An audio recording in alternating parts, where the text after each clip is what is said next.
The week her husband became a billionaire, he handed her divorce papers instead of a celebration. Let that sink in for a moment. Not a thank you, not a toast, not even a conversation. Just a courier at the front door, a gold-embossed envelope, and a handwritten note that said, in the casual, unbothered scrawl of a man who had already moved on, I think we both know this hasn't been working for a long time. I've moved on, and I think you deserve the chance to do the same. Kimani stood in her kitchen that Friday morning, still in her robe, coffee mug in hand, and read those words. Then she read them again. Her hands had started to shake, not from weakness, not from falling apart, but from the particular tremor that moves through a woman's body when 15 years of love, sacrifice, and silent devotion collide head-on with a single sentence that treats all of it like it was nothing. She set the coffee mug down very carefully on the counter, because she was that kind of woman. Even in the moments that would break most people, Kimani was careful, deliberate, controlled.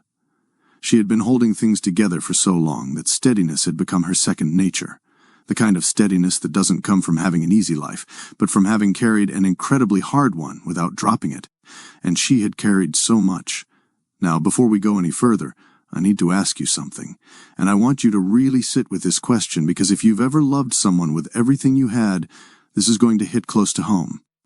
Have you ever poured yourself completely into someone else's dream? Have you ever worked 2 jobs, skipped meals, pushed your own goals to the back of the shelf? Not because anyone asked you to, but because you believed in someone so deeply that their success felt like it was worth every single drop of your energy. Have you ever been the reason something got built?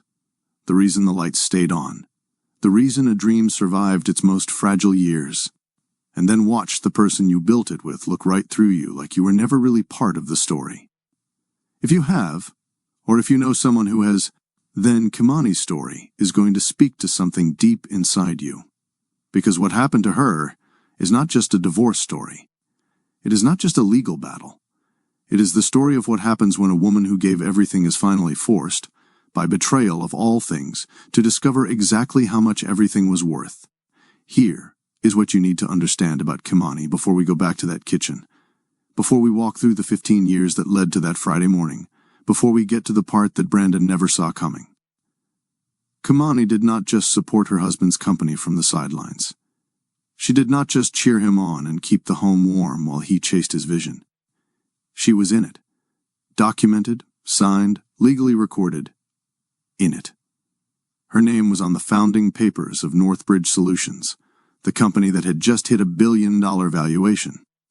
Her fingerprints were on the business model, the client proposals, the strategy that turned a second-hand laptop idea into a company worth 10 figures. She had worked 2 jobs to fund its earliest years. She had deferred her own education, her own dreams, her own life, to make sure his had every possible chance to succeed. And when that company finally crossed the threshold that they had both sacrificed for, Brandon celebrated with other people, in rooms she wasn't invited to, and sent a courier to her front door. He thought he had tied everything up neatly. He thought the house with the outstanding mortgage and the modest alimony figure his lawyers had drafted was the end of the conversation. He thought Kimani would grieve quietly, settle quickly, and disappear gracefully, the way women who have been underestimated their entire lives are expected to do. He forgot one thing, and that one thing was about to cost him everything. Welcome back to Mr. John Stories, where life's most powerful lessons come wrapped in unforgettable tales. If you are new here, welcome to the family. We are so glad you found us, and if you have been here before, you already know that we do not do ordinary stories on this channel. We do the kind of stories that stay with you, the kind that make you think, make you feel, and make you look at your own life just a little differently by the time we are done. Before we go any further, if you are not yet subscribed to this channel, please hit that subscribe button right now. It takes 2 seconds and it means the world to us. It is literally what keeps stories like this one coming to you every single week. And if this story moves you, if it speaks to something you have felt or lived or witnessed, please drop a like and leave a comment below. Tell us what you think. Tell us what you feel. The YouTube algorithm pays attention to every like, every comment, every share, and so do we. Your engagement is what pushes this story into the feeds of the people who need to hear it most. Now, let's go back to Juneau, Alaska. Let's go back to the beginning. Because to understand what Kimani did, and why it worked, you have to understand who she was long before Brandon ever walked into her life. And trust me, you are going to want to know this woman. Juneau, Alaska is not the kind of city that shows up on anyone's vision board. It will not appear on a list of America's most glamorous destinations. It does not have the electric skyline of Chicago or the sun-drenched boulevards of Los Angeles. There are no sprawling highways cutting through it, no major chain hotels stacked on every corner, no airport with direct flights to everywhere. Juneau is tucked, deliberately, almost stubbornly, between the Gastineau Channel and the towering peaks of the Coast Mountain Range, accessible only by sea or by air, as though the city itself decided long ago that it had no interest in being easy to reach. The winters are long and heavy, the kind that press down on your shoulders like a physical weight. The fog rolls in off the water thick enough to swallow whole city blocks. The rain is not occasional. It is a permanent resident, as much a part of Juneau's identity as the fishing boats and the eagles that circle lazily above the harbor. And yet, there is something about Juneau that gets into your blood and stays there. There is a realness to it, a groundedness. The kind of city where people actually know their neighbors, where the woman at the post office has been working the same counter for 20 years and knows your name without looking at the package, where the mountains are so close and so massive that they have a way of putting human problems in their proper perspective. Juneau has soul, the quiet, unhurried, deeply rooted kind of soul that glamorous cities spend millions trying to manufacture and never quite achieve. It was in this city, in the cold, the fog, the realness of it, that Kimani was born, raised, and shaped into the woman she would become. She grew up in a small but fiercely alive black community nestled in the heart of Juneau. Small in number, yes, but enormous in everything that actually matters. The kind of community where Sunday dinners stretched well past sundown, where the music from somebody's kitchen could be heard 3 houses down, where church hats were worn with the full authority of women who understood that presentation was a form of dignity. The kind of community where the elders spoke and the young people listened, not out of obligation, but because the elders had earned it, had lived it, had the kind of wisdom that only comes from surviving things and choosing joy anyway. Kimani's mother was one of those elders in the making. A retired schoolteacher with a voice that could fill a room without being raised and a no-nonsense spirit that had zero patience for excuses, self-pity, or wasted potential. She had raised Kimani largely on her own, and she had done it with the kind of intentional, deliberate love that leaves marks, the good kind of marks, the kind that hold a person together when everything around them is trying to pull them apart. She had built Kimani on 2 beliefs, and she had repeated them so consistently, so firmly, so unapologetically throughout Kimani's childhood that they had stopped being lessons and become instincts. The first, a black woman's worth is not negotiable. It is not something to be proven to anyone, earned through suffering, or adjusted based on who is in the room. It is fixed. It is inherent. It belongs to her completely and cannot be taken. The second, education is the one thing nobody can ever take from you. Not a bad economy, not a difficult man, not a hard season, not any of the 1,000 things life will throw at you without warning. What you put in your mind is yours, permanently, irrevocably, yours. Kimani had taken both of those beliefs and built her entire early life on top of them. She was, by every academic measure, exceptional. She moved through school with a focused, quiet determination of someone who understood that excellence was not about impressing anyone. It was about building options. She graduated at the top of her class, earned a partial scholarship to the University of Alaska Southeast, and enrolled in the business administration program with the clear-eyed intention of a young woman who had a plan and the discipline to execute it. She was 19 years old, sharp as a blade, rooted as a mountain, and completely certain about the direction her life was heading. And then the direction changed. His name was Brandon.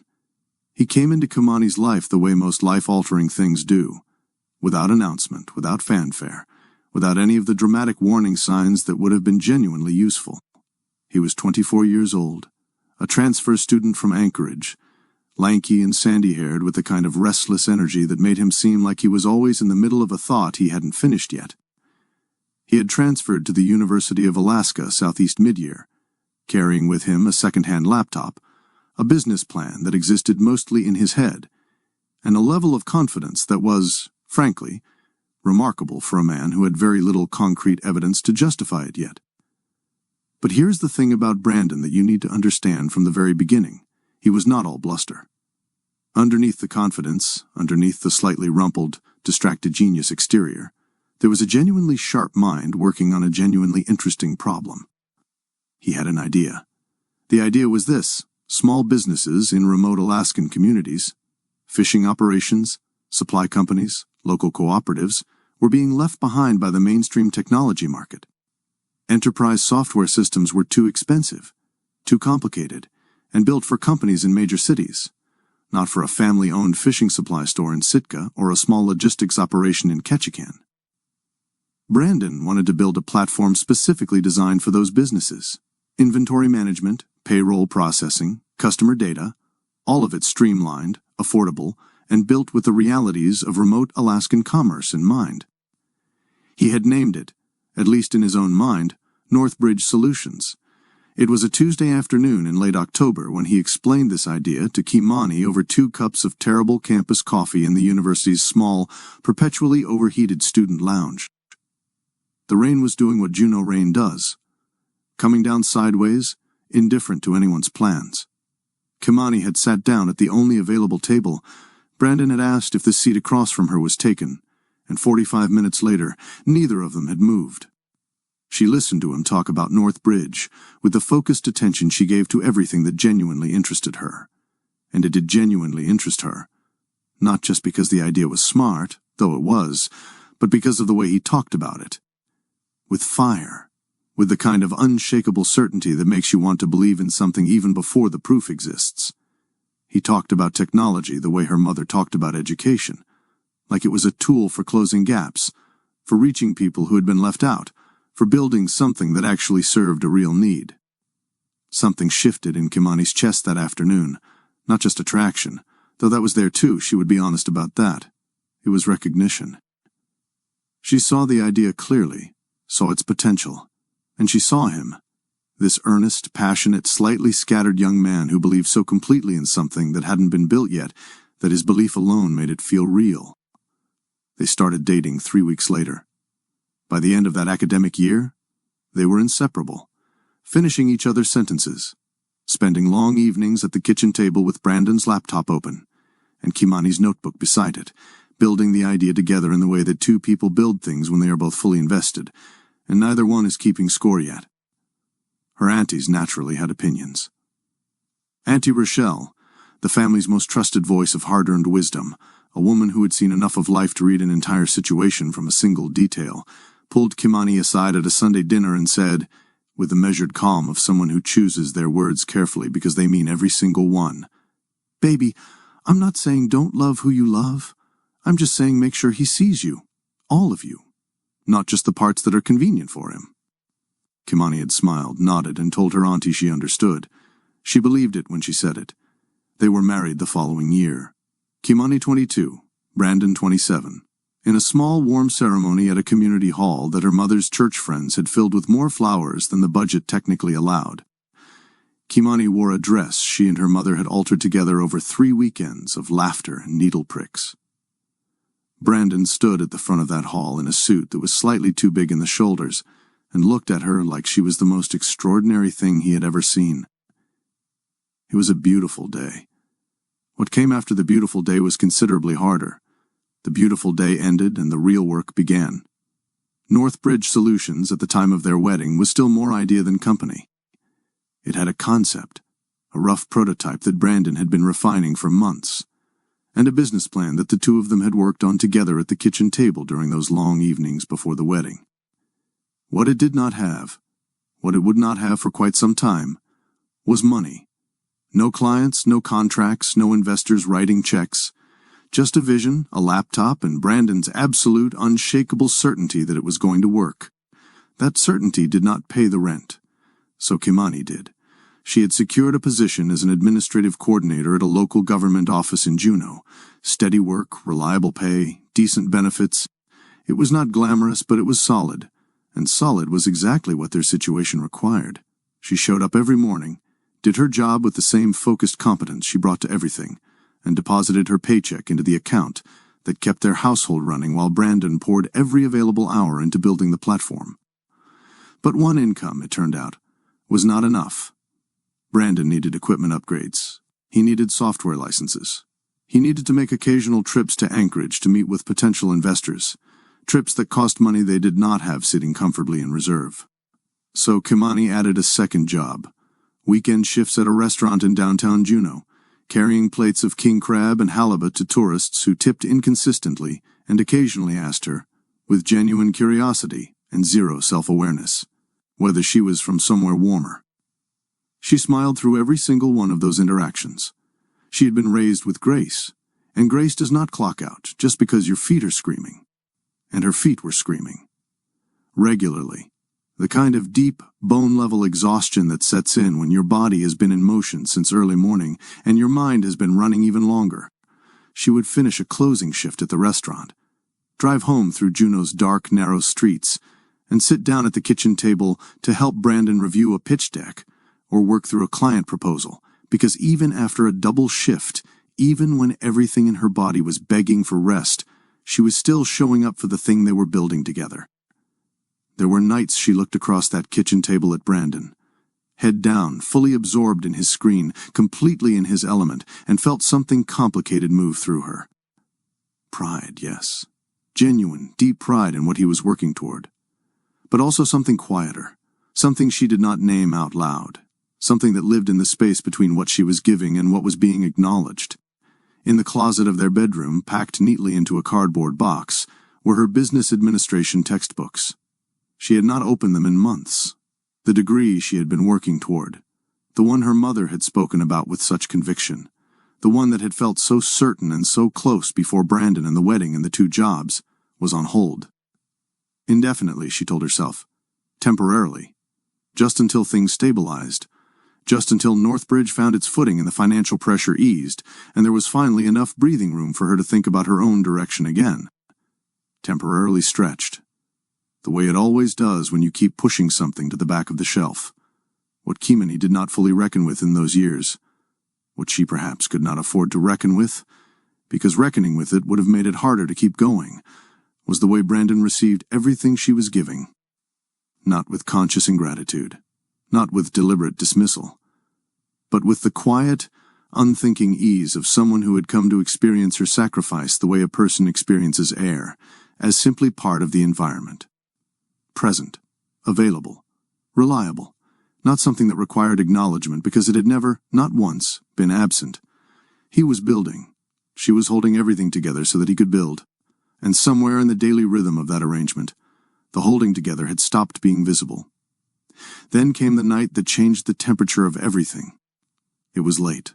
Kimani had just finished a closing shift and was sitting in her car in the restaurant parking lot, too tired to drive home immediately, eating a granola bar because she had not had time for a real meal since morning. Her feet ached. Her eyes were heavy. The Juneau night was cold and dark around her, the kind of quiet that only exists in a city that goes to sleep early. Her phone rang. "Brandon," she answered. "They're interested," he said, and his voice was shaking in a way she had never heard before.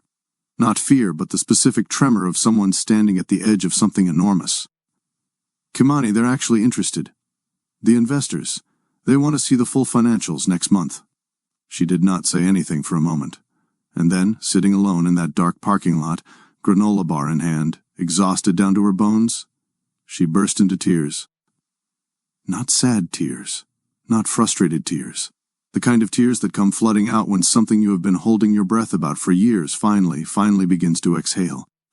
The kind of tears that are made entirely of relief and pride, and the overwhelming release of tension that has been living in your chest for so long, you had forgotten it was there. "I told you," she managed, through the tears. "I told you it was going to work." There was a pause on his end, and then Brandon said 3 words that Kimani would carry with her for a very long time. 3 words that felt, in that moment, like the truest thing he had ever said. "We did it?" We. She held on to that word like it was a promise, like it was a contract, like it was proof that everything she had given, the 2 jobs, the closed textbooks, the granola bars, the late nights, the dreams deferred, had been seen, had been counted, had been received as the partnership it truly was. She drove home that night with her heart full. She did not yet know that the word "we" had a shelf life. She did not yet know that as Northbridge grew, that word would quietly, gradually, be replaced by something smaller, something that had room for only one person. But that night, in the parking lot, in the cold, with tears on her face and a granola bar in her hand, she believed in it completely. And that belief was real. Every single drop of it was real. The investor meeting went well. Better than well, actually. The regional firm that had expressed interest followed through, and Northbridge Solutions received its first meaningful injection of outside capital. Not a life-changing sum, but enough to give the company real operational footing for the first time since Brandon had started building it. Enough to stop the financial bleeding that Kimani had been quietly managing with 2 jobs and careful budgeting and the kind of disciplined household management that never gets mentioned in any company's origin story, but is absolutely the reason the company survived long enough to have one. With that funding came a new phase. And in that new phase, something important happened.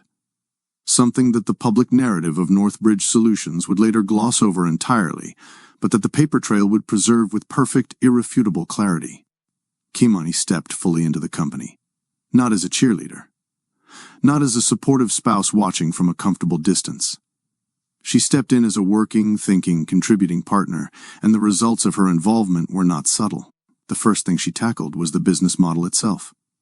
Brandon had built Northbridge around a strong technical concept, but the commercial structure, the way the company would actually generate sustainable revenue, price its services, and position itself against the few competitors operating in the Alaskan market, was still loose.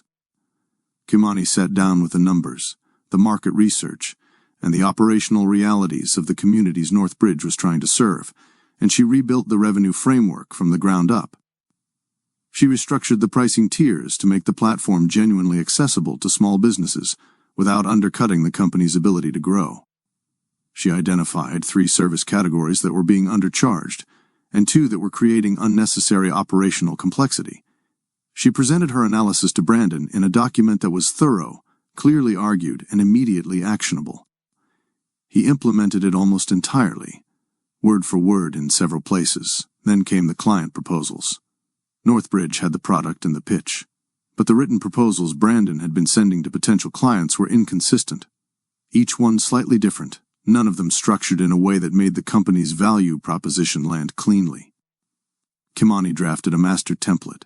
She built it around the specific pain points of small Alaskan businesses, used language that spoke directly to the operational challenges those businesses faced, and structured the proposal in a sequence that moved a potential client from problem recognition to solution confidence in a way that felt natural rather than like a sales document. The first 3 contracts Northbridge ever signed were landed using that template.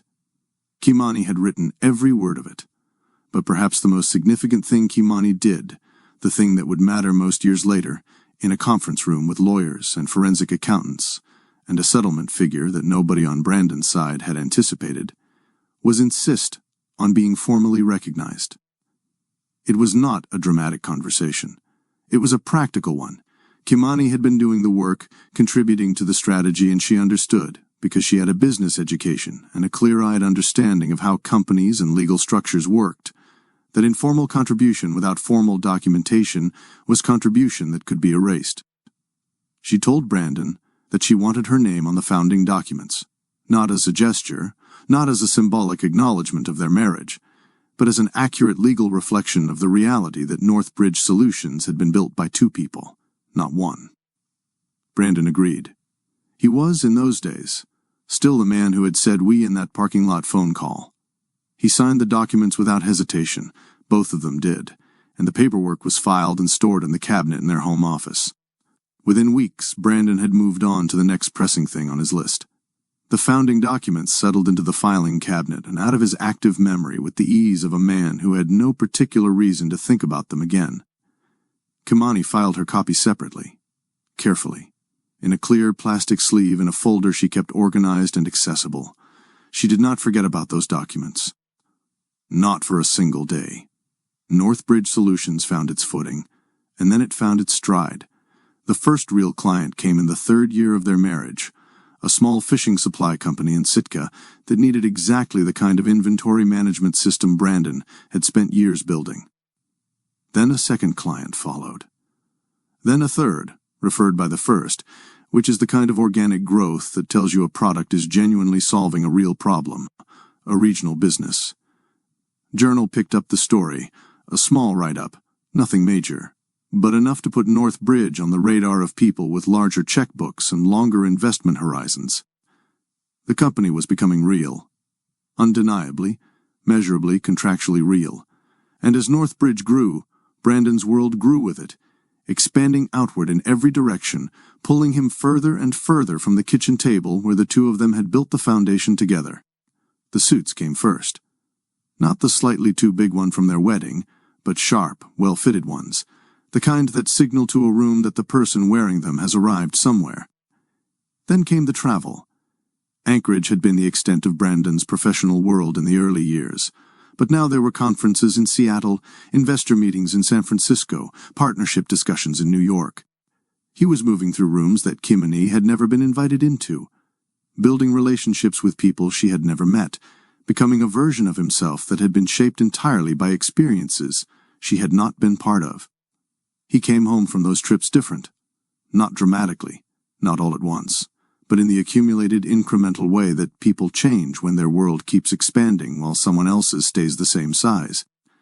He was more polished, more rehearsed. He spoke with the smooth, calibrated confidence of someone who had been coached on how to present himself to money, and that coaching had worked its way into how he spoke at home too. A slight distance, a slight performance, as though he was always half in the room and half somewhere else. Kimani noticed. She was not a woman who missed things, but she did what many women in her position do. She told herself a story, that this was just a phase, that success brought pressure and pressure brought distance and distance was temporary, that the man who had looked at her like she was the answer to a question he hadn't known he was asking was still in there, underneath the new suits and the investor dinners, and that once things stabilized, he would find his way back to her. She held on to that story with the same quiet determination she applied to everything else in her life, and she kept going. She kept managing the household. She kept showing up. And in the margins of everything else, in the early mornings before work, in the lunch breaks she spent with a textbook instead of in the break room, in the late evenings after Brandon had fallen asleep, she did something she had not announced to anyone. She re-enrolled at the University of Alaska Southeast, quietly, without ceremony, without making it a conversation or asking for acknowledgement or waiting for a moment that felt convenient, because she had learned by then that convenient. Moments do not arrive on their own. You have to carve them out of whatever time is left after everything else has taken its share. She registered for evening and weekend classes, arranged her work schedule around them, and began working her way back toward the business administration degree she had packed away in that cardboard box years ago. It took time. It took discipline. It took the kind of stubborn, private determination that does not need an audience to stay motivated. But she finished. She walked across that graduation stage on a Thursday afternoon with her mother in the front row, crying the full, unrestrained tears of a woman whose pride had nowhere left to contain itself. Her aunties had taken over an entire section of the seating area and brought enough food to the celebration dinner afterward to feed everyone in attendance twice over, because that is precisely what her aunties did when one of their own accomplished something worth celebrating. Brandon sent flowers and a text message. He was sorry he couldn't make it. There was a meeting he simply could not reschedule. Kimani put the flowers in a vase, told her mother he had really wanted to be there, and smiled through the celebration dinner with the practiced warmth of a woman who had learned to hold two things at once, genuine joy for what she had achieved, and the quiet, private ache of celebrating it without the one person who should have been standing beside her. Her mother looked at her across the dinner table that evening with the eyes of a woman who understood everything and said nothing. Sometimes silence is the most honest response in the room. Life after the graduation settled back into its rhythm. Kimani at her desk, Kimani managing the household, Kimani showing up with the same steady, unannounced reliability that had defined her role in their marriage from the very beginning. Brandon kept traveling. Northbridge kept growing. The distance between them had become so familiar by this point that it had stopped feeling like a gap and started feeling like the shape of things. Like this was simply how their life was structured now, and questioning it too loudly would accomplish nothing except making the silence between them more uncomfortable than it already was. And then came the Tuesday that changed everything.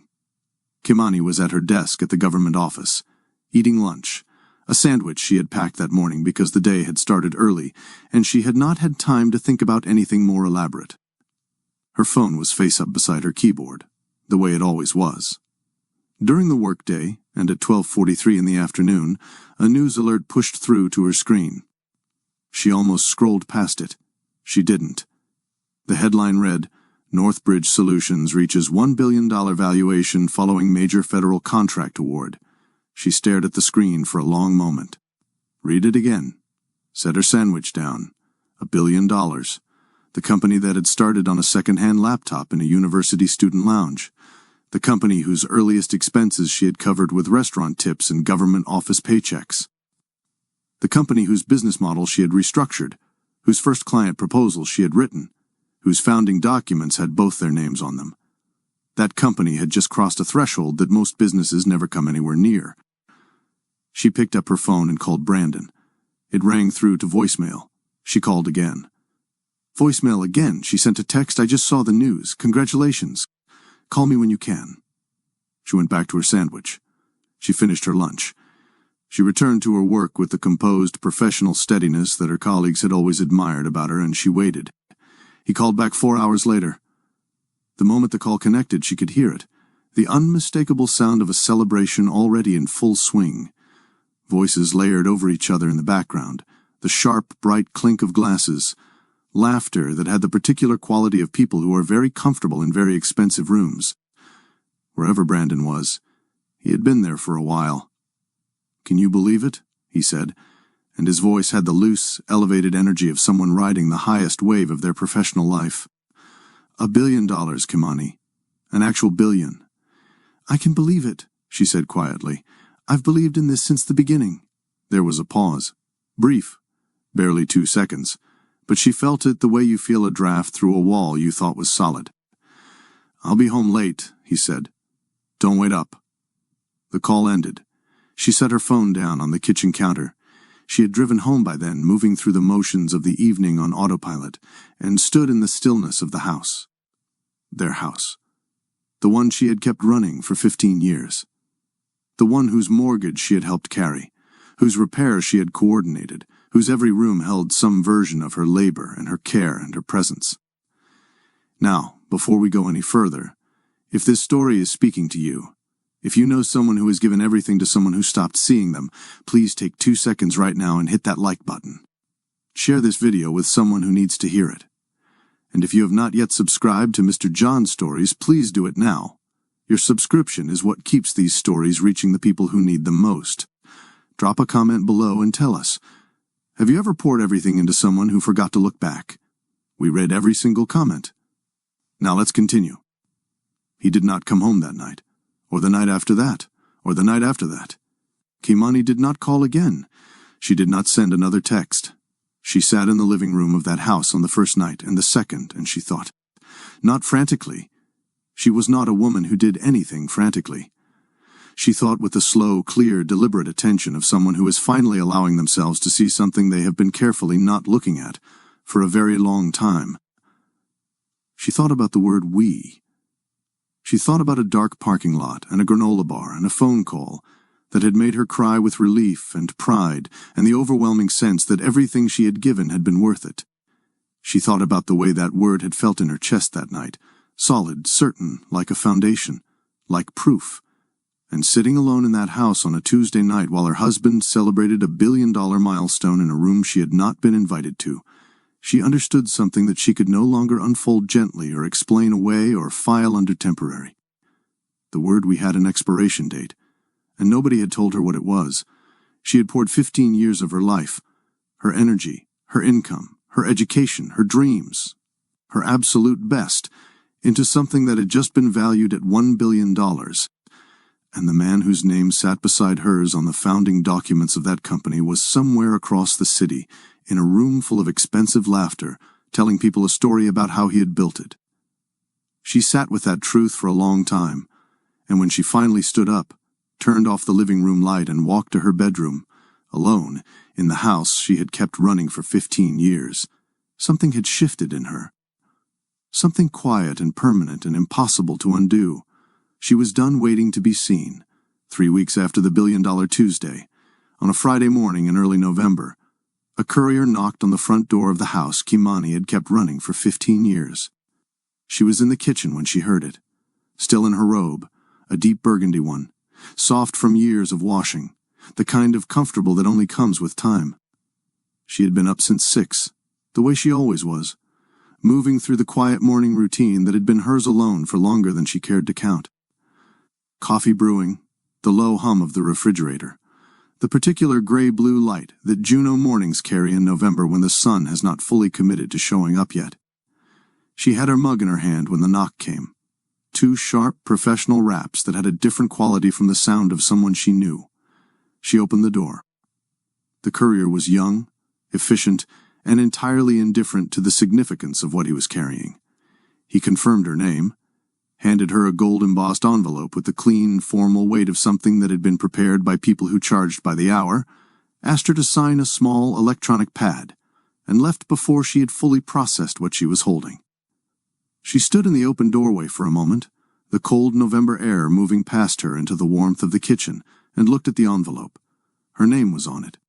Her full name, printed in the precise, impersonal font of a legal document. No return address she recognized. A law firm name she did not know. Not a Juneau firm. Seattle, from the look of it. She closed the door, walked back to the kitchen counter, set her coffee mug down, and opened the envelope. The divorce papers were thorough. Whoever Brandon had hired had done their work carefully. The document was clean, well-structured, and written in the kind of legal language designed to make everything feel settled and inevitable before the other party has had a chance to think. The settlement offer was laid out in precise figures. The house, with its outstanding mortgage still attached, transferred to Kamani's sole ownership. A monthly alimony figure that was, by any honest measure, an insult dressed up in professional formatting. A one-time payment that, when held against 15 years of documented contribution and a company now valued at $1 billion, was so disproportionate it almost read as a joke. Almost. There was a handwritten note tucked inside the envelope, folded once, written on plain paper in Brandon's familiar scrawl. The same handwriting she had watched fill notebooks and pitch decks and strategy documents across 15 years of kitchen table evenings. I think we both know this hasn't been working for a long time. I've moved on, and I think you deserve the chance to do the same. She read it once, then she read it again. Her hands had started to shake. Not the trembling of a woman falling apart, but the specific, involuntary tremor that moves through a body when the full weight of a betrayal lands all at once. 15 years. 2 jobs. Packed away textbooks. A business model she had rebuilt from the ground up. A client proposal template that had landed the company's first 3 contracts. A co-founder designation she had insisted on and documented and preserved in a clear plastic sleeve, in a folder she had never once stopped keeping organized. And a handwritten note on plain paper that reduced all of it to, "I've moved on." She set the coffee mug down on the counter, very carefully, the way she did everything, with deliberate, controlled steadiness, because she had been holding things together for so long that steadiness had become the only language her body knew. Then she picked up her phone and called her mother. She did not say much. She did not need to. She said, "Mama, can you come?" And her mother said, "I'm already getting my keys." Her mother arrived in 2002 minutes. Kimani knew because she had been standing at the kitchen window, still in her burgundy robe, watching the street with the unfocused attention of someone whose mind is moving too fast for their body to keep up with.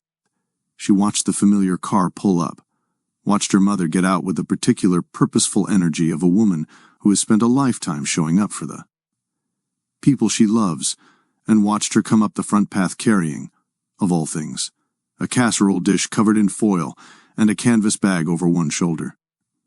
She had also somehow managed to call Kimani's closest friend on the way over, because when the front door opened, it was not just her mother standing there. It was both of them. Her mother with the casserole and the canvas bag, her best friend with her coat still half-buttoned, like she had left her house in the middle of doing something else and had not stopped to finish.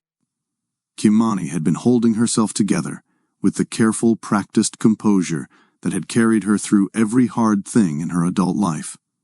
She had been standing in that kitchen for 22 minutes, upright and steady, the divorce papers on the counter beside her untouched coffee mug, and she had not cried yet.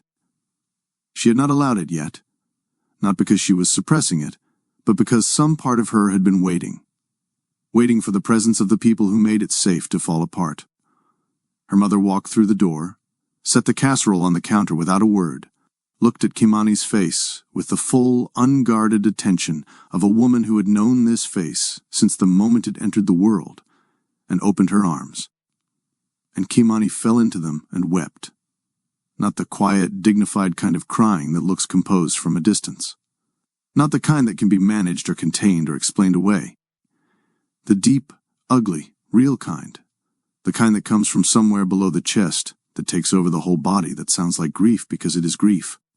The kind of crying that has been building for years, and has finally, in the safety of her mother's arms, been given permission to exist. She cried for the marriage. For the version of it she had believed in, the kitchen table evenings, the shared vision, the word we spoken in a dark parking lot with such certainty that she had built the next decade of her life on top of it. She cried for the graduation that she had celebrated without him, for the flowers in the vase she had arranged with hands that were steadier than they had any right to be. She cried for the granola bar in the parking lot and the happy tears she had shed that night, for how completely and genuinely she had believed, in that moment, that everything she had given was part of something mutual. She cried for the textbooks she had packed away in a cardboard box and the years it had taken her to unpack them. She cried for the 15 years of steadiness, all the mornings she had gotten up and kept going without being asked, without being thanked, without being truly seen. She emptied herself completely. Her mother held her through all of it. Her best friend sat beside them both and said nothing, because she understood that this was not a moment for words. It was a moment for presence, and she was present, fully, and without reservation. It took a long time, and when it was finally done, when the last of it had moved through her and out of her, and there was nothing left to release, Kimani straightened. She pulled back from her mother's arms. She wiped her face with the sleeve of her burgundy robe, took one long, slow breath, and looked at the divorce papers on the counter. Then she looked at her mother, and she said, in a voice that was quiet and clear and carried not a single tremor of defeat, "Okay, now what do we do?" Her mother looked back at her with a smile. Not a sad smile, not a sympathetic one, but the particular smile of a woman who raised her daughter on the belief that worth is non-negotiable and education is permanent, and who has just watched that daughter prove in real time that every single word of it took root. "Now," her mother said, pulling the canvas bag onto the counter and reaching inside it, "we make some phone calls." The phone calls her mother made that Friday afternoon were not to family.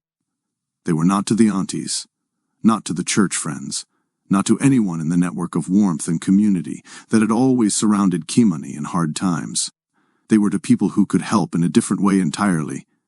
And the most important call, the one her mother made with the focused, deliberate energy of a woman who had spent decades watching her daughter be underestimated and had been quietly preparing for this moment longer than anyone knew, was to the office of the best family law attorney in Juneau. The appointment was set for Monday morning. And here is where Kimani did something that nobody around her expected, something that would later prove to be one of the most strategically significant decisions of the entire process. She slowed down. In the 48 hours between that Friday morning and the Monday appointment, while Brandon's Seattle lawyers were presumably moving forward with the confidence of people who believed the other side had already been neutralized, Kimani did not panic. She did not call Brandon. She did not fire off emotional responses or make any move that could be read as reactive or unstable. She sat with the situation the way she had always sat with difficult things, with patience, with clarity, and with the particular kind of focused attention that had carried her through every hard season of her adult life. She spent those 48 hours doing something far more useful than panicking. She organized. She went to the home office, the same room where the filing cabinet had lived for years, the same room where Brandon had once signed documents without reading them carefully enough, and she pulled out the folder, the one she had kept organized and accessible since the day the founding documents were filed, the one with the clear plastic sleeve. She sat at the desk and went through every piece of paper in it with methodical, unhurried attention, adding to it from the files she kept on her personal laptop and the physical record she had maintained in a separate binder that Brandon had never once asked about. By Sunday evening, the folder was complete. Monday morning, Kimani walked into the attorney's office in downtown Juneau wearing a dark coat and carrying that folder under her arm with the calm, composed bearing of a woman who has done her homework and knows it. The attorney, a sharp, experienced woman who had been practicing family law in Alaska for over 2 decades and had seen every variation of marital dissolution the state had to offer, greeted her with the measured professionalism of someone who reserves judgment until the facts are on the table. The facts, it turned out, took 3 hours to fully lay out. Kimani opened the folder and began. She walked through it piece by piece, methodically and without drama. The pay stubs from both jobs, the government office, and the restaurant, covering the years when her income had been the sole financial foundation keeping Northbridge Solutions alive. The bank statements showing the direct transfers she had made into the joint account that funded the company's earliest operational expenses. The emails, dated, time-stamped, preserved, in which she had presented the restructured business model to Brandon, outlined the revised pricing tiers, and drafted the client proposal framework that had landed the company's first 3 contracts. The receipts for equipment and software licenses she had personally purchased during the years when the company had no budget for anything beyond survival. And then, last, placed on the desk with the quiet deliberateness of someone who has been waiting a long time for the right moment, she pulled the founding documents from the clear plastic sleeve.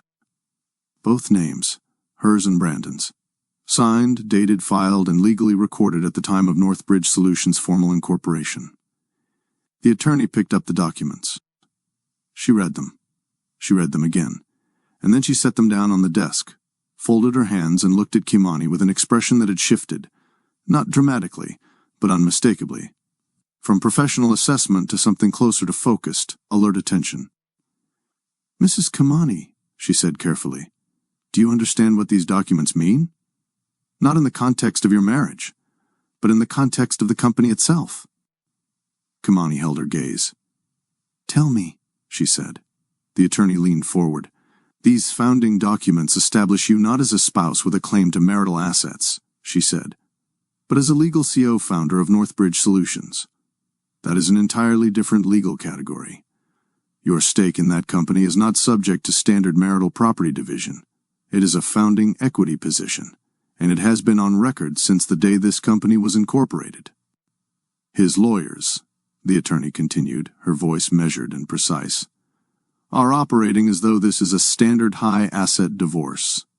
They have structured their settlement offer around marital property law. But if they built that offer without accounting for your co-founder status," she paused, "then either they don't know these documents exist, or they are counting very heavily on the possibility that you don't." Kimani looked at the founding documents on the desk, at her name printed clearly beside Brandon's, on the paperwork that had been sitting in a clear plastic sleeve in an organized folder in her home office for years. Through the new suits and the new cities and the $1 billion Tuesday and the handwritten note on plain paper and all of it. She had never forgotten about those documents, not for a single day. "They miscalculated," she said quietly. The attorney picked up her pen. "Yes," she said. "They did." While Kimani spent the weeks following that Monday morning consultation building her case with the focused, methodical precision that had defined everything she had ever done in her life, Brandon was in Seattle. He was, by several accounts that would later surface in the discovery process, house hunting. Not alone. He had his secretary with him, a detail that landed in the legal record with the quiet, devastating efficiency of a fact that does not need commentary to make its point. He was moving through open houses in upscale Seattle neighborhoods, making plans for a life that had already, in his mind, been fully separated from the one he had left behind in Juneau. He was operating with the easy, unhurried confidence of a man who believed the difficult part was already handled. His lawyers had sent the papers. The offer had been made. All that remained, as far as he was concerned, was for Kimani to grieve quietly, accept the terms, and allow the process to conclude with the minimum possible disruption to his forward momentum. He had, in other words, already moved on, exactly as his note had said. What he had not done, what it would become increasingly clear he had never done, not once in all the years since the founding documents were signed, was think carefully about what he had put his name beside hers on. His blind spot was not malicious. That is perhaps the most remarkable thing about it. He had not deliberately concealed Kimani's co-founder status from his legal team. He had not strategically omitted her name from the narrative he gave his attorneys when he first walked into their Seattle office and explained his situation. He had simply, genuinely, completely, with the casual thoroughness of a man who had long since stopped paying attention to the details Kimani managed, forgotten. The founding documents had been signed years ago. They had gone into a filing cabinet. Life had moved forward. The company had grown, and somewhere in the expansion of his world, the new suits, the new cities, the investor dinners and the conference rooms and the billion-dollar milestone, the paperwork that established his wife as a legal co-founder of everything he had built, had slipped entirely out of his active memory. He had forgotten. Kimani had not. The legal response that arrived at the offices of Brandon's Seattle attorneys on a Tuesday morning, 3 weeks after Kimani's Monday consultation, was 47 pages long.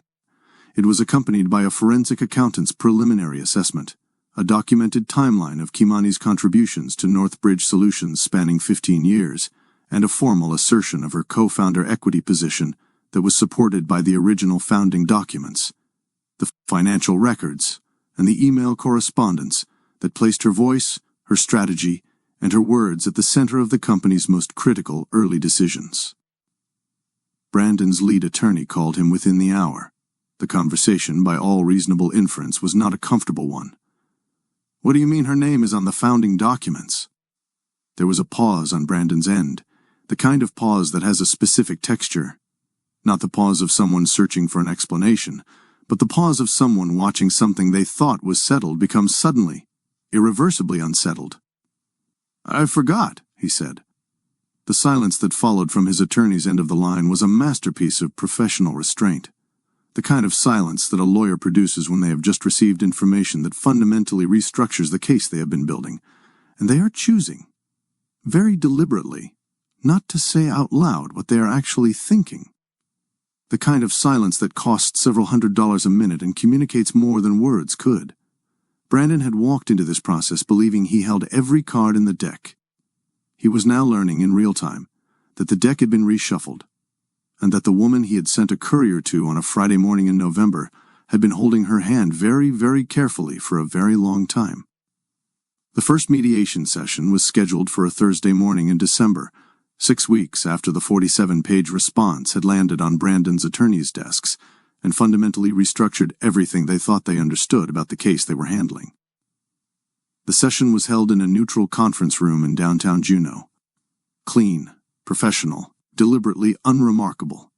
The kind of space designed to keep the focus on the table rather than the surroundings. Floor-to-ceiling windows on one side looked out over the city toward the mountains, which on that particular December morning were sharp and clear against a pale sky. The kind of Juneau winter view that reminds you the world is larger and older than whatever is happening inside any given room. Brandon arrived first. He came with 2 attorneys, his lead counsel from the Seattle firm and a second lawyer who handled the financial dimensions of the case, and a financial advisor who carried a leather portfolio and the carefully composed expression of someone paid to project confidence regardless of the internal situation. Brandon himself was in an expensive suit, the kind that fit, perfectly in every dimension, a long way from the slightly too big one he had worn at their wedding. He looked polished, prepared. like a man who had spent the intervening weeks being coached on how to present himself across a table from the woman he had underestimated. Kamani arrived 7 minutes later. She came with her attorney. She was carrying a notepad and a pen. That was all. She sat down across the table from Brandon and his assembled team with the settled, unhurried energy of a woman who has already done the work and is simply here to let it speak. She did not perform composure. She possessed it. The way she had always possessed it, the way it had been built into her by 15 years of carrying hard things without dropping them. She set her notepad on the table, uncapped her pen, and looked across at the people on the other side with clear, steady eyes. Brandon looked at her, and for just a moment, a brief, unguarded moment that passed quickly but did not go unnoticed, something moved across his face. Not guilt, exactly. Not regret. Something more complicated than either of those things. The particular expression of a person who is seeing someone they thought they knew completely and realizing with a start that they may have fundamentally miscalculated who that person actually is. He opened his mouth. "Kamani, I never intended—" Her attorney's voice was calm even and absolute. "Let the documents do the talking today." Brandon closed his mouth. His lead attorney placed a hand briefly on his arm. The practiced, almost imperceptible gesture of a lawyer redirecting a client who is about to say something that will not help their position. And then the documents did the talking. Kamani's attorney walked Brandon's team through the email record. Not a handful of messages, not a selective sampling, but hundreds of emails spanning the formative years of Northbridge Solutions. Emails in which Kamani had laid out the restructured business model in precise, detailed language. Emails in which her strategic recommendations had been incorporated, word for word, into the pitch decks Brandon had presented to investors in Seattle and San Francisco and New York. Emails in which she had identified problems, proposed solutions, and driven decisions that had shaped the company's direction at moments when the direction had genuinely mattered. Her voice was in those emails. Her thinking was in those pitch decks. Her strategy was woven through the foundation of a company that was now worth $1 billion, and every single piece of it was dated, time-stamped, and preserved. Brandon's lead attorney requested a recess after 40 minutes. The two teams separated into different rooms. Kamani stayed at the conference table while her attorney stepped out briefly to take a call. And in that quiet interval, alone in the room with the documents spread across the table in front of her, Kamani turned toward the window. She looked at the mountains. They were exactly where they had always been, massive, unhurried, completely indifferent to the proceedings of the room, the same mountains she had grown up beneath, the same mountains that had always had a way of putting human problems in their proper perspective. She felt grounded. She felt calm. She felt for the first time in a very long time, exactly like herself. She uncapped her pen and made a note on her notepad. She was not done yet. The second mediation session was held 2 weeks after the first. The same conference room, the same floor-to-ceiling windows looking out over the mountains. The same table, the same chairs, the same deliberately neutral space designed to hold difficult conversations without taking sides. But the atmosphere in the room on that second Thursday morning was different from the first, in ways that did not require explanation. You could feel it the moment both teams settled into their seats. Something had shifted in the 2 weeks between sessions. The recess that Brandon's team had called after 40 minutes in the first session had stretched into 2 weeks of back-channel communications, internal recalibrations, and the kind of urgent, expensive conversations that happen when a legal team realizes the ground beneath their strategy is less solid than they originally believed. Brandon's side of the table was quieter this time. More careful. The polished confidence that had walked through the door 2 weeks ago had been replaced by something more measured. The composed, watchful stillness of people who have been surprised once and are determined not to be surprised again. Kamani's attorney opened the second session by introducing the forensic accountant's full report. It had been referenced in the 47-page response. Flagged, noted, acknowledged by Brandon's team in the 2 weeks of back-channel communication. But there is a difference between knowing a document exists and having it placed on the table in front of you, open to the relevant pages, with the key figures highlighted, and a forensic accountant's professional conclusions stated clearly and without ambiguity. That difference was visible in the room the moment the report was distributed. The number representing Kimani's co-founder stake, calculated from the company's current billion-dollar valuation, her documented equity position in the founding documents, and the forensic accountant's assessment of her quantifiable contributions to the company's growth, was not in the same area code as the figure Brandon's team had put in the original settlement offer. It was not in the same city. It was not, by any reasonable measure, on the same continent. The original offer, which had been structured around marital property law and the assumption that Kimani's role was that of a supportive spouse, rather than a legal co-founder, had been built on a foundation that the forensic accountant's report had now, methodically and irrefutably, dismantled. Brandon's financial advisor looked at the number. He did not speak. He did not need to. His expression communicated everything that professional decorum prevented him from saying out loud: a brief, involuntary tightening around the eyes, a barely perceptible stillness that moved through his body the way stillness moves through a person when they have just absorbed information that requires immediate internal recalculation. He looked at the number. He looked at Brandon's lead attorney.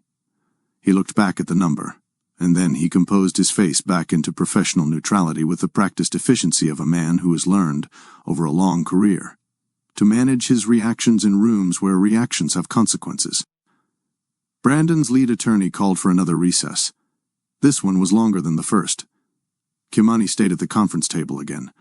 Her attorney sat beside her, making notes. The mountains were still there through the window, still massive, still unhurried, still entirely indifferent to the proceedings of the room. Kimani poured herself a glass of water from the pitcher on the table and drank it slowly, without urgency, without the restless energy of someone waiting for an outcome they are uncertain about. The tone on Brandon's side had shifted. It was visible in the way his attorneys moved when they returned to the room. The slightly more deliberate quality of their body language, the way the lead attorney's opening remarks had lost the faint edge of authority they had carried in the first session, and replaced it with something more careful, more considered. They were no longer holding all the cards, and they knew it. More importantly, they knew that Kimani's side of the table knew it too.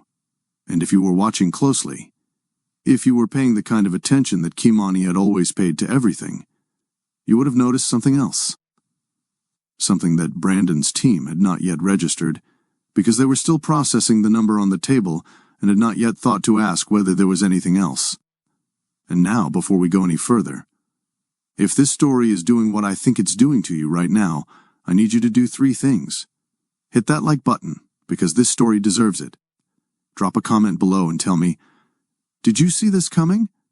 And if you are not subscribed yet, now is the time, because what Kimani does next is something you do not want to miss. We are not done, not even close. Kimani had not yet shown them the last document. She was waiting. She had been waiting, in fact, with the same patient, deliberate stillness that had carried her through every hard season of her life, the same stillness that had kept her organized when everything around her was uncertain, the same stillness that had filed a founding document in a clear plastic sleeve years ago and never once forgotten it was there. The last document was in her folder, and she would show it to them when the moment was exactly right. The third mediation session was the shortest. It lasted 41 minutes from the moment both teams sat down to the moment Brandon's lead attorney requested a suspension of proceedings to consult privately with his client. And in those 41 minutes, everything that had been carefully, methodically constructed over the previous weeks came to its full and complete conclusion. Kimani arrived the way she had arrived at every session, with her attorney, with her notepad, with the settled and unhurried energy of a woman who has already done the work. She sat down. She set her notepad on the table. She uncapped her pen, and then she reached into her folder and placed the last document on the table. It was a consulting agreement, notarized, dated, and signed by both parties at a point in Northbridge Solutions' early history when the company had needed Kimani's strategic expertise, but had not yet had the cash flow to compensate her at market rate.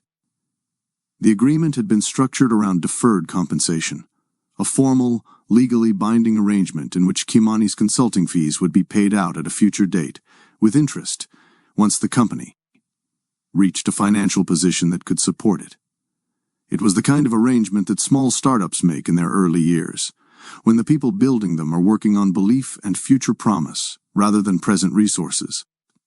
It had been notarized. It had been filed. It had been sitting in Kimani's folder, in a clear plastic sleeve, beside the founding documents, for years. It had never been paid out. Not when the first investor funding came through.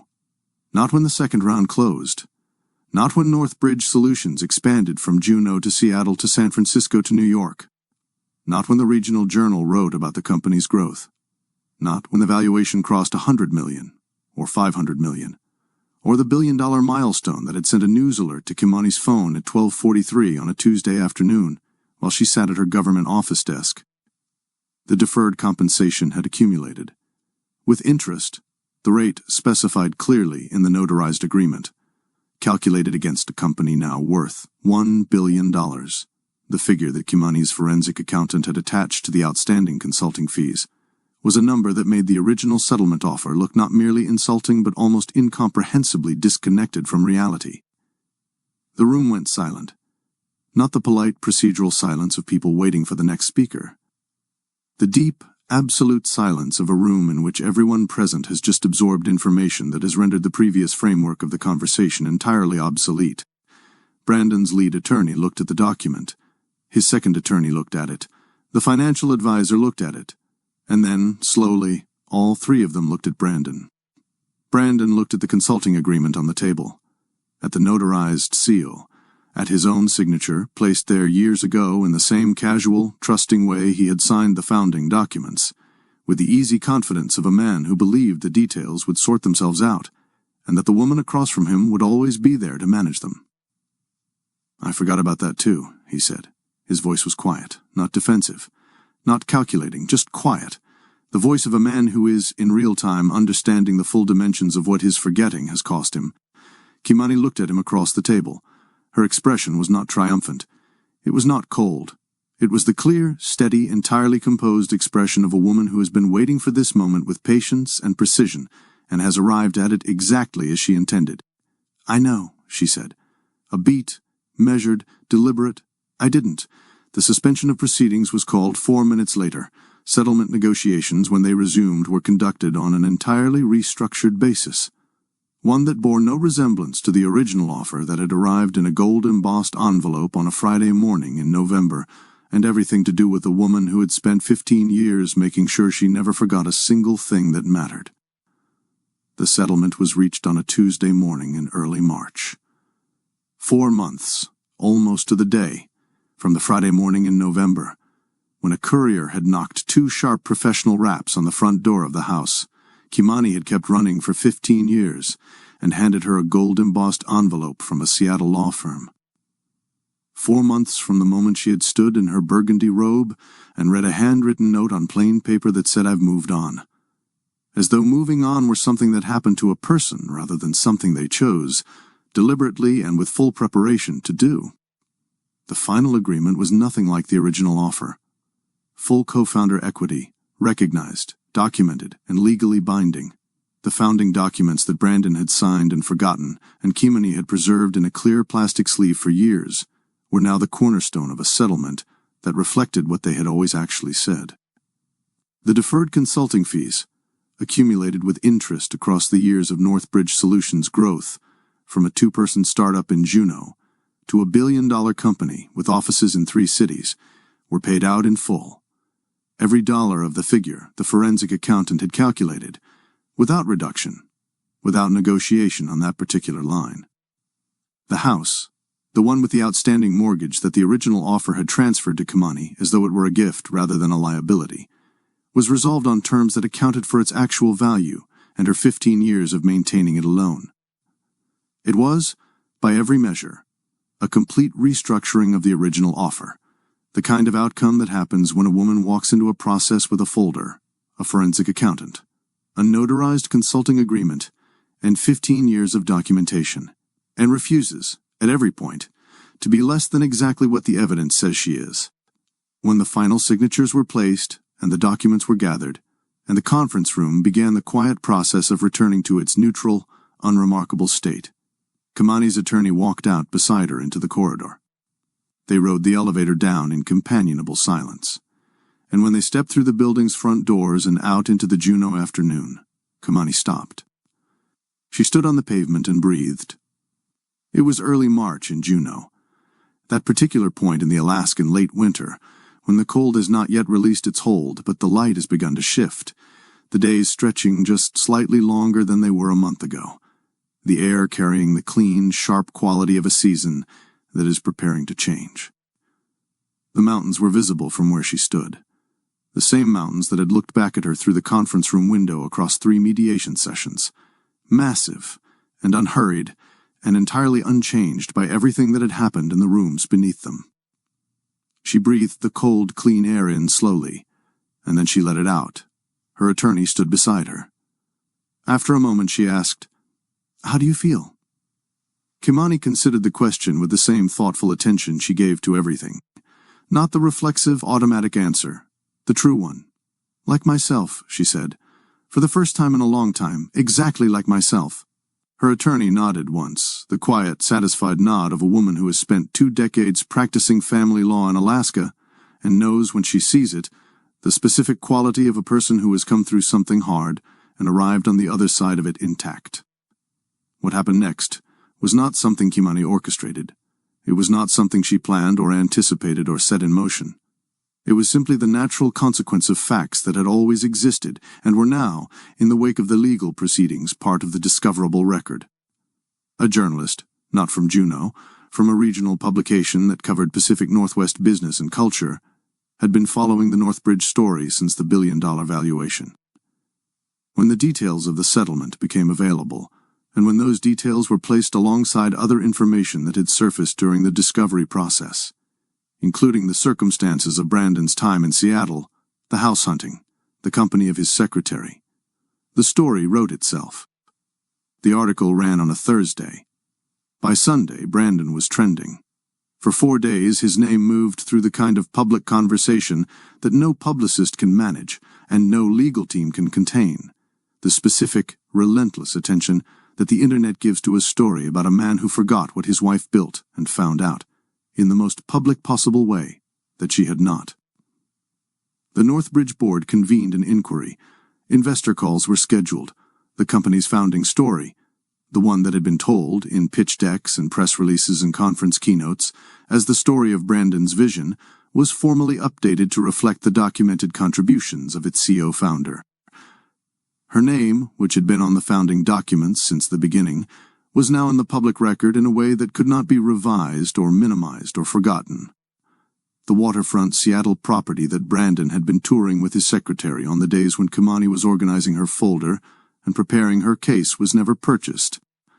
On the same Tuesday morning that the settlement was signed, before the ink had fully dried and before the day had moved past noon, Kimani filed the incorporation papers for Groundwork Advisory. She had prepared them in advance. Of course she had. She had drafted them quietly, in the evenings, in the same home office where the filing cabinet had lived for years, the same room where she had organized her folder on a Sunday night in November with the methodical, unhurried attention of a woman who has always understood that preparation is not pessimism. It is simply the practice of taking yourself seriously. She had known with the same clear-eyed certainty that had carried her through every hard season of her adult life that the settlement would conclude in her favor. And she had known with equal certainty what she intended to do the moment it did. Groundwork Advisory. The name was deliberate. Everything about it was deliberate. The first client came within 3 weeks, an indigenous-owned fishing cooperative based in the region, looking for the kind of strategic business consulting that could help a community-rooted organization grow without losing the values that had built it. Kimani took the engagement with the focused, genuine attention she gave to everything. She understood, in a way that went beyond professional competence, what it meant to build something from the ground up with limited resources and unlimited commitment. She understood what it meant to do the work before the recognition arrived. She understood fishing cooperatives and the communities around them in a way that no consultant parachuting in from a distant city ever could, and her work for that first client reflected every bit of that understanding. Within 18 months, Groundwork Advisory had a waiting list. The growth was not accidental.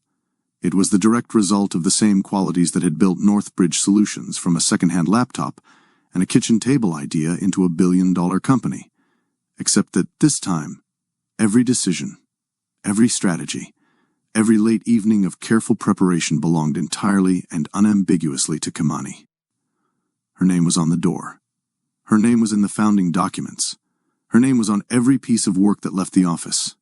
There was no clear plastic sleeve required this time, because there was no one in the building who would ever forget to credit her. When she hired her first employee, a young black woman finishing her business administration degree at UAS, sharp and capable, and full of the particular energy of someone who has not yet been told what she cannot do, Kimani paid her well from the first day. Not deferred, not promised for later, from the first day. And every piece of work the young woman contributed was credited to her, fully and publicly, in every context where it mattered.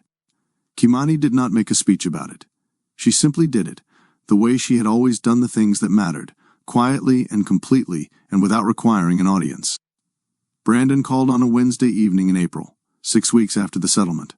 The call was not long. His voice carried the particular quality of a man who has spent several weeks composing something he knows he should say, and is now, finally, saying it. Imperfect in its delivery, unpolished in its structure, but genuine in a way that could not be manufactured. He said he was sorry, not for the divorce specifically, but for the years of not seeing her, for the graduation he had missed, for the word "we" that he had spoken in a parking lot and then quietly, gradually stopped meaning, for the documents he had signed and forgotten, for the note on plain paper that had reduced 15 years to a single casual sentence. It was not a complete apology. It did not cover everything it should have covered. But it was real, and Kimani, who had never been a person who required perfection from anyone, received it for exactly what it was. "I appreciate that," she said. "I hope you carry it forward." And then she ended the call, set her phone down on the desk in the Office of Groundwork Advisory, and went back to work. The regional feature ran 6 months after the settlement, in a publication that covered Pacific Northwest business and culture, with the kind of thoughtful, unhurried attention that good journalism requires. The title was "Building from the Ground Up: How One Woman Turned Loss into Legacy." There was a photograph of Kimani outside the Groundwork Advisory office, standing straight, composed entirely herself, with the Juneau Mountains visible in the background behind her. Her mother framed it the same day the issue arrived. She hung it in the living room, in the spot where the light was best, without saying a word about it, because some things do not require commentary. They simply require a frame and the right wall. Auntie Rochelle, who had driven over the moment she heard the feature was out, and had been sitting at the kitchen table with a cup of tea when Kimani's mother hung the frame, looked at the photograph for a long moment. Then she looked around at the room, at Kimani's mother, at the framed feature on the wall, at the particular quality of a Tuesday afternoon in a Juneau kitchen that has seen hard things and come through them.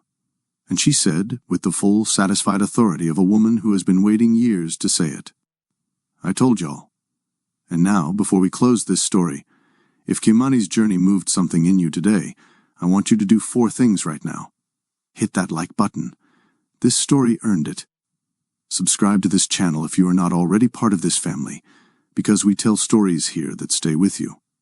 Share this video with someone who needs to hear it today, someone who is in the middle of their own hard season and needs to be reminded that the work they are doing is not invisible, even when it feels that way. And drop a comment below and tell me, what was the moment in this story that hit you the hardest? I read every single one. There is a reason this story stays with you after it ends. It is not just because of what Kimani did. It is because of what she understood. 5 things, woven into every decision she made from the moment she packed away her textbooks to the morning she filed the incorporation papers for Groundwork Advisory. She understood that worth does not require an audience.